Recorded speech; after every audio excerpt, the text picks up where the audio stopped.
안녕하세요. 정형외과 전문의, 외상학 세분수 전문의 김한주 원장입니다.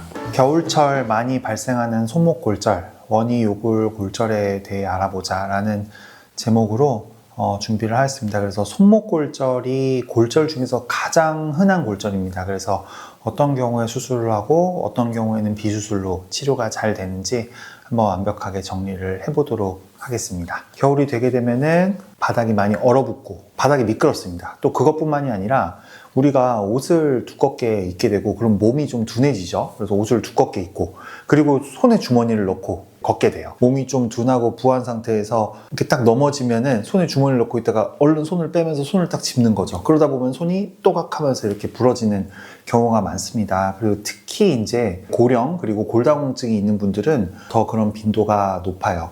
그래서 땅을 손으로 딱 짚었을 때 또각하면서 실제로 진짜 이런 모양처럼 이 팔의 그 손목의 모양이 변합니다. 우리가 손목이 이렇게 옆에서 봤을 때 이렇게 일자가 돼야 되는데 여기 손등 쪽이 이렇게 불룩하고 이제 부어오르고 누가 봐도 아 이거 뭔가 잘못됐다. 손이 이렇게 휘어 보이는 그런 경우가 발생하죠. 그래서 환자분들이 이거 다칠 때부터 뭔가 잘못된 것 같아요. 그러면서 이제 오시게 됩니다. 제가 작년에 이 손목 골절을 1년간 몇 개를 했나 찾아보니까 130개 정도를 했더라고요, 수술을. 그만큼 골절 중에서 가장 흔한 골절이 이제 손목 골절이고 손목 골절 중에서도 원위 요골 골절입니다. 근데 그 대부분의 환자분들이 10분 중에 9분 이상이 60대 이상의 여성분들이고 거의 다 대부분 골다공증을 동반을 하고 있습니다. 손목뼈가 이렇게 이제 손등이 이렇게 튀어오르면서 손등 쪽이 불룩 올라오면서 마치 이제 포크를 뒤집어 놓은 것처럼 손목의 모양이 변형이 발생하였다고 해서 이를 이제 뭐 콜레스 골절이라고도 하고요. 그거를 이제 디너 포크 디포미티가 있다 그렇게 얘기를 합니다. 이 심한 통증 및 붓기가 생기고 저런 모양으로 이제 포크를 뒤집어 놓은 것처럼 이런 모양으로 손목에 변형이 오게 되면은 반드시 정형외과에 오셔서 상태를 확인을 하셔야 합니다. 어떤 경우에 이제 수술을 하고 어떤 경우에는 비수술로 치료가 가능한지에 대해서 여러 이제 케이스들을 좀 준비를 했습니다. 이 환자분은 55세 여성이신데요. 넘어지면서 양쪽 손목을 짚으신 거예요. 그래서 오른쪽도 부러지고 왼쪽도 부러졌어요. 먼저 제가 지금 보여드리는 이 엑스레이가 오른쪽이고요. 오른쪽 보시면은 요골이 이렇게 지금 체크한 부분이 이 요골이 부러진 게 보이고요. 왼쪽 같은 경우에는 척골의 돌기 부분도 부러져 있고 요골도 부러져 있고 정면에서 봤을 때 요골이 이렇게 어긋나 있습니다. 피질골이 완전히 어긋나 있는 거죠. 제가 처음 유튜브 시작할 때 골절의 정의에 대해서 말씀드렸는데 골절의 정의는 피질골의 연속성이 끊어져 있는 상태를 골절이 되었다고 합니다. 여기 보시면은 쭉 내려오다가 여기 살짝 금이 보이죠. 이런 거를 피질골의 연속성이 끊어졌다라고 하는 거고 끊어졌는데 어긋나지 않은 상태를 비전위골절, 오른쪽 뼈 같은 경우는 비전위골절이라고 하고요. 이렇게 연속성이 끊어져 있고 어긋나 있는 상태를 전위골절, 어긋나 있는 상태를 전위골절이라고 합니다. 그래서 비수술과 이제 수술의 시행 여부를 결정을 해야 되는데 가장 중요한 건 엑스레이를 측면에서 보는 겁니다. 이 정면에서 봤을 때보다 측면에서 봤을 때 아까 제가 디너포크 디포미티라고 해서 설명을 드렸지만 측면에서 봤을 때 어긋남이 항상 더 심합니다. 이 오른쪽 골절 같은 경우에는 측면 엑스레이 상에서도 골절선이 확인은 되나 골절선을 기준으로 이제 손등 쪽으로 심하게 꺾여 있는 그런 변형은 보이지 않으므로 이런 경우에는 골절이 되었지만 비수술 치료, 보존적인 치료를 시행을 해볼 수가 있습니다. 하지만 이제 왼쪽의 경우에는요, 요골의 뚜렷한 골절선과 어긋남을 볼 수가 있습니다. 그리고 측면 엑스레이를 보게 되면은 이 노란 점선이 원래는 이어져야 되는데요. 골절선을 기준으로 원위부가 손등 쪽으로 이렇게 완전히 꺾여 있고 벌어져 있는 것을 확인할 수가 있습니다. 이렇게 심하게 어긋난 경우에는 비수술 치료를 하는 경우에는 뼈가 붙지 않거나 실패할 확률이 높고 뼈가 붙더라도 뼈의 변형으로 인한 기능이 떨어질 수 있으므로 수술적인 치료가 필요합니다. 골절선이 이제 수술 직후에 미세하게 보이고 있으나 금속판에 맞추어 어긋난 뼈가 정확하게 맞추어져 있는 것을 볼 수가 있습니다. 좌측 손목에 대한 재활은 수술 후 이틀째부터 깁스를 제거를 하고 이제 소독을 합니다. 그 다음에 첫 번째로 이 주먹을 꽉 쥐었다 폈다. 그리고 쥘 때 이게 부어서 잘 안 쥐어지거든요. 그래서 쥘 때 꾹 이렇게 반대쪽 손을 이용해서 꽉 쥐어주고 그 다음에 피는 것도 반대쪽 손을 이용해서 마치 이제 기도를 하듯이 이렇게 쫙 펴주는 운동, 주먹 쥐고 펴는 운동을 첫 번째로 하고, 그 다음에는 이렇게 핀 상태에서 기도하는 자세처럼 손목을 이런 식으로 90도로 구부려주는 운동을 시작을 합니다. 그래서 이 각도가 90도가 나올 수 있도록 이렇게 90도로 구부려주는 운동을 바로 수술 직후에 한 이틀 뒤부터 시작을 하고요. 이제 오른쪽 손목 같은 경우에는 이제 보존적인 치료를 하기로 결정을 했기 때문에 4주간의 통깁스, 캐스트라고 하죠. 그리고 그 후에 2주간의 반깁스 총 6주를 고정한 뒤에 6주 뒤부터 손목 관절의 재활 운동을 시작을 하였습니다. 지금 이제 1개월째 엑스레이인데요. 수술한 좌측은 이제 수술 2일 뒤부터 바로 운동을 시작을 하였고, 재활 운동을 빠르게 시작하였기 때문에 일상생활에 큰 문제 없이 사용을 하게 되었습니다. 환자분께서 이거 왼쪽이 좀 재활이 오히려 수술하고 재활이 빠르니까 그냥 양쪽 다 수술할 걸 그랬어요. 너무 불편하고 힘들어요 하고 말씀은 하셨는데, 기간만 조금 참고 견디라고 이제 격려를 하였습니다. 3개월 뒤에는 양쪽 모두 뼈가 다 붙은 것을 확인할 수가 있고, 기능적으로도 일상생활에 전혀 불편이 없었습니다. 또 다른 케이스입니다. 60대 여성 환자분이고, 아침에 이제 빙판길 넘어지면서 손목을 딱 짚으셨어요. 그러고 나서 딱 소리가 나면서 뭔가 잘못되었다. 병원으로 오셨는데요. 엑스레이를 보시면은 이제 척골 경상돌기에 골절이 있고, 요골에도 지금 보시면은 라인이 어긋나 있습니다. 피질골의 연속성이 깨져 있으면서 어긋나인 것을 볼 수가 있고, 정면 엑스레이보다 측면 엑스레이를 보면 훨씬 더 심하게 부러진 걸 알 수가 있어요.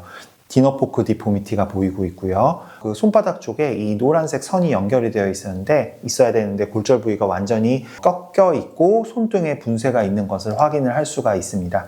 그래서 보통 이제 의원급이나 응급실로 이제 내원을 하셔서 1차로 뼈를 맞추고 이제 수술적인 치료를 위하여 내원을 하시는데, 환자분께서 바로 오셨습니다. 오셔가지고 전형적으로 이렇게 손목이 꺾여 있는, 손등 쪽이 불룩 올라와 있는 양상이 보이기 때문에 엑스레이를 찍고, 시암이라 그래서 엑스레이를 보면서 뼈를 맞췄습니다. 그래서 이 도수정복을 하는데요. 이게 도수정복 전에는 이렇게 골절 부위가 많이 어긋나 있는데, 이렇게 팔을 쭉 당기면서 이렇게 손목을 조금 꺾어주게 되면은 이 어긋나 있는 부분을 어느 정도 맞출 수가 있습니다. 그래서 도수정복 할 때 한 10초, 20초 정도 굉장히 아픈데요. 하시기 전에 엉덩이 주사로 진통제 이제 투여를 하고 도수정복을 시행을 하고, 수술 전까지 이렇게 도수정복을 한번 시행을 하게 되면은 굉장히 붓기도 좀 가라앉고 수술 전까지 저림 증세나 통증도 많이 좀 좋아질 수가 있습니다. 도수정복을 시행을 한 후에 이제 필요한 검사를 진행을 하고 골절을 가장 정확하게 분석을 하기 위하여 CT 촬영을 하였습니다. 그래서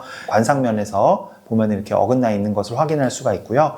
시상면에서 보면은 아까 처음에 이제 도수정복 전에 엑스레이를 찍었기 때문에 그때만큼 꺾여 있진 않지만 그래도 전이가 있으면서 아직까지 피질골이 벌어져 있는 것을 볼 수 있습니다. 하지만 도수정복 전보다는 확실히 꺾인 부분이 많이 호전된 것을 확인할 수가 있습니다. 3D로 변형된 이 CT에서도 전체적인 윤곽을 확인할 수가 있고, 손등의 분쇄 골절과 함께 손바닥에는 비교적 이제 단순 골절 소견이 보이고 있고요.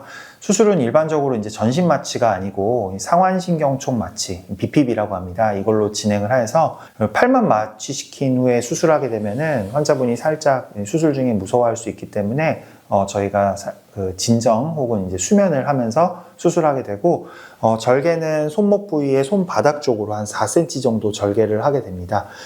그래서 절개한 다음에 이제 실제로 들어가는 금속이 이제 이런 금속인데요. 이 회사는 좀 다른데, 이런 금속판이 실제로 이렇게 뼈와 살 사이에 이렇게 들어가게 됩니다. 그래서 금속판은 뼈의 겉면에 있고 나사못들은 부러진 위쪽과 아래쪽을 잡아주는 그런 역할을 합니다. 한 4cm 정도 절개를 하게 되고, 절개부터 봉합까지는 한 20분 정도의 시간이 소요가 됩니다. 그래서 수술 후 엑스레이고요. 요골 골절선이 미세하게 보이고 있고, 손바닥 쪽으로 금속판이 이제 골절 부위를 이렇게 받쳐주고 있으며, 손등에 있는 분쇄 골편도 제자리로 이렇게 쏙 들어가 있는 것을 확인을 할 수가 있었습니다. CT를 통해서도 이제 수술이 잘 되어 있는지 최종 평가를 할 수가 있고, 척골돌기는 수술을 시행하지 않아도 되기 때문에 골절 고정을 시행을 하지 않았습니다. 요골 골절 부위는 골절선이 잘 보이지 않을 정도로 잘 맞아 있고, 손등 쪽에 분쇄된 골편도 손바닥에 골절 부위를 맞추고 나니까 제자리로 쏙 들어간 것을 확인할 수가 있고, 수술 후에 이제 이틀째 첫 소독을 하고 말씀드린 것처럼 바로 주먹을 꽉 쥐었다. 폈다 운동을 시작을 하고 많이 주물러 줍니다. 그래야지 이제 손가락과 손등에 있는 붓기들이 빨리 빠지게 됩니다. 다만 이 척골 돌기, 경상돌기에 골절이 있기 때문에 회외전과 회내전 이렇게 돌리는 회전 운동은 하지 않는 것이 좋습니다. 그래서 잼잼 주먹을 줬다 폈다 그 다음에 위아래로 살살 움직이는 운동 정도만 하시면서 일상생활을 하시면 됩니다. 그래서 골절의 증상, 손목의 변형, 그리고 수술 전 엑스레이, 그리고 도수 정복은 어떻게 시행을 하는지, 마취와 수술은 어떻게 진행이 되는지, 수술 후에 엑스레이를 전과 비교를 하면서 어떤 부분이 좋아졌는지에 대해서 자세히 확인을 할 수가 있었습니다. 이분은 굉장히 좀 심하게 부러지신 분이신데요. 87세 여성 환자분이시고 마지막 케이스입니다. 굉장히 심한 분쇄를 동반한 요골 척골의 골절입니다. 이분은 지금 보시면은 요골이 여기서부터 여기까지 굉장히 길게 부러졌어요. 그리고 분쇄가 굉장히 심합니다. 조각조각, 여러 조각이 난 걸로 보이고 척골도 보면은 경상돌기가 부러진 게 아니라 원위 간부 쪽이 이렇게 부러진 것을 확인할 수가 있고 측면 엑스를 보면 막 뼈 조각들이 굉장히 심하게 보이고 있습니다.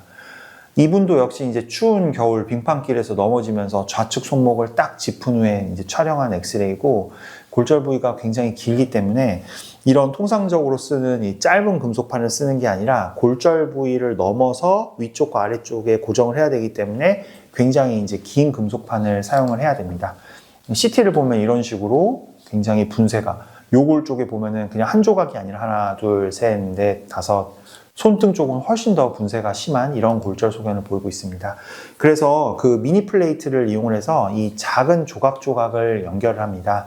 그리고 나서 그 긴 골절 부위를 위아래로 충분한 길이로 잡아줄 수 있는 긴 금속판을 사용해야 되고 실제로 한 10cm 이상 되는 긴 금속판으로 고정을 하게 됩니다.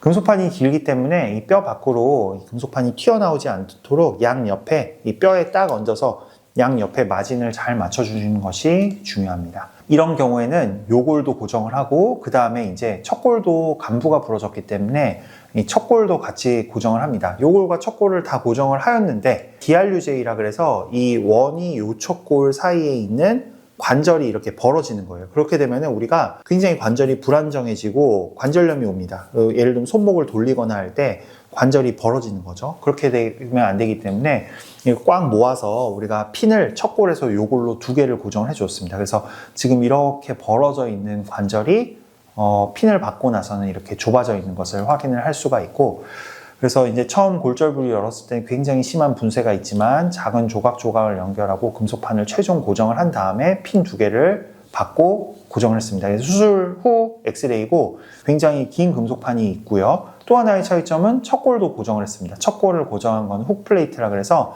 이 갈고리 모양의 금속판을 사용을 해서 고정을 합니다. 또한 또 다른 점은 핀 2개가 들어가 있다는 점. 아주 드물게 이렇게 심한 분쇄를 동반한 골절에서는 이런 요골 골절도 큰 수술이 될 수가 있다. 그래서 척골에서 요골로 연결한 2개의 핀은 그 원이 요척골의 관절의 회복을 얻기 위해서 고정한 핀이고 수술 6주 차에 제거를 합니다. 6주까지는 핀을 고정을 해놨기 때문에 회전 운동이 안 되고요.